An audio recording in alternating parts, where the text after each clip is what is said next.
Hello dear friends, my name is doctor Ayesha. आज हम यहाँ पर एक बहुत कॉमन और इम्पॉर्टेंट टॉपिक डिस्कस करेंगे कि एपिजोटमी की किस तरह से हिफाजत की जाए। एपिजोटमी क्या है? वो पेशेंट्स जो कि डिलीवर होती हैं, जिनके आफ्टर फर्स्ट बेबी या सेकंड बेबी जो है उनका हम ऑपरेशन करते हैं नॉर्मल डिलीवरी के बाद, उसको हम एपिजोटमी कहते हैं।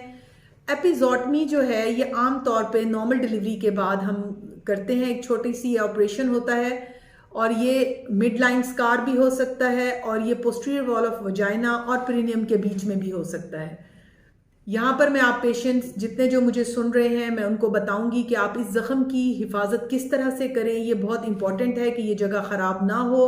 नेचुरली ये एक पेनफुल एरिया है और इस एरिया की बहुत अच्छी केयर होनी चाहिए। फर्स्ट ऑफ ऑल मैं तमाम पेशेंट्स को कहती हूँ कि आप हमेशा अपने एंटीनेटल विजिट्स रखें। आप एक प्रॉपर डॉक्टर के पास, चाहे आप प्राइवेट डिलीवर हों या गवर्नमेंट सेटअप में डिलीवर हों, ताकि जब भी आपको एपिजोटमी लगे तो उसके बाद जो है आप उसको प्रॉपर केयर हो सके, आपको प्रॉपर अच्छे इंस्ट्रूमेंट्स मिल सकें ताकि आपका वो स्कार जो है वो ख़राब ना हो। यहाँ पर मैं आपको बताऊंगी कि आप अपने ज़ख्म की किस तरह से हिफाजत करें। जब एक बार आप हॉस्पिटल से डिस्चार्ज हो गए तो इट मीन्स के डॉक्टर्स ने अपनी पूरी जिम्मेदारी के साथ आपको डिस्चार्ज किया है कि आप ठीक हैं। लेकिन घर के अंदर जो फर्स्ट 7 डेज हैं वो बहुत इंपॉर्टेंट हैं। उसमें फर्स्ट ऑफ ऑल तो ये है कि पर्सनल हाइजीन है कि आपने अपना जो ज़ख्म का एरिया है उसको प्रॉपर वॉश रखना है कि आपको कॉन्स्टिपेशन ना हो, आप अपना यूरिन होल्ड ना करें और प्रॉपर वाटर जो है नीम गर्म पानी जिसे हम कहते हैं उसको इस्तेमाल करें। और जब भी आप अपने प्रीनियल एरिया को धोएं तो उसमें आप एटलीस्ट डिटॉल जो है वो ज़रूर शामिल कर लें।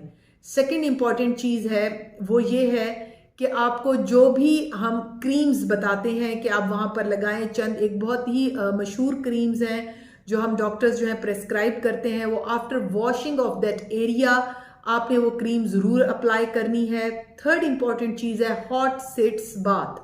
इसका क्या मतलब है कि नीम गर्म पानी जो है वो आपने एक बड़े से तसले में या थाल में जमा करना है और उसके अंदर आप डिटॉल को या पायोडीन इवन जो है उसमें आप 2 ढक्कन डालें और उसके अंदर एटलीस्ट 10 मिनट्स के लिए ज़रूर बैठें ताकि उससे आपके जो स्टिचेस हैं वो सॉफ्ट हो जाते हैं। और उसके बाद आप उस पर जो है एंटी इन्फ्लेमेटरी या एंटीबायोटिकल जो क्रीम्स हम बताते हैं वो उस पर आप लगा लें। इसके अलावा फोर्थ इंपॉर्टेंट चीज़ है कि आपका जो पर्सनल हाइजीन के बाद जो आप सैनिटरी पैड्स यूज़ कर रहे हैं उसको फ्रीक्वेंटली चेंज करें ताकि आपका वूंड इन्फेक्टेड ना हो और आपको वजाइनल डिस्चार्ज शुरू ना हो। इसके अलावा कुछ इलामात ऐसी हैं, अगर आप इतनी एहतियात के बाद भी देखें तो आपने फ़ौरन अपने डॉक्टर से रब्ता करना है।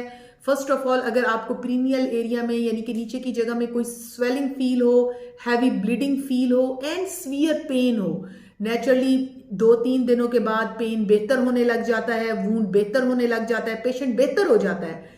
लेकिन आफ्टर 2-3 डेज उनको ये लग रहा है कि पस आ रही है, बहुत ब्लीडिंग हो रही है या बहुत स्वेलिंग है, इतना पेनफुल है कि वो बच्चे को बैठ के दूध नहीं पिला सकती, तो उस सूरत में आपने फ़ौरन डॉक्टर से रब्ता करना है।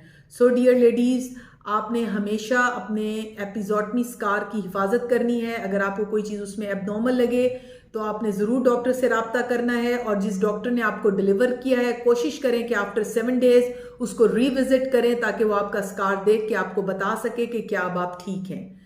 सो dear ladies, try to be safe, try to be healthy, stay blessed. अल्लाह हाफिज़।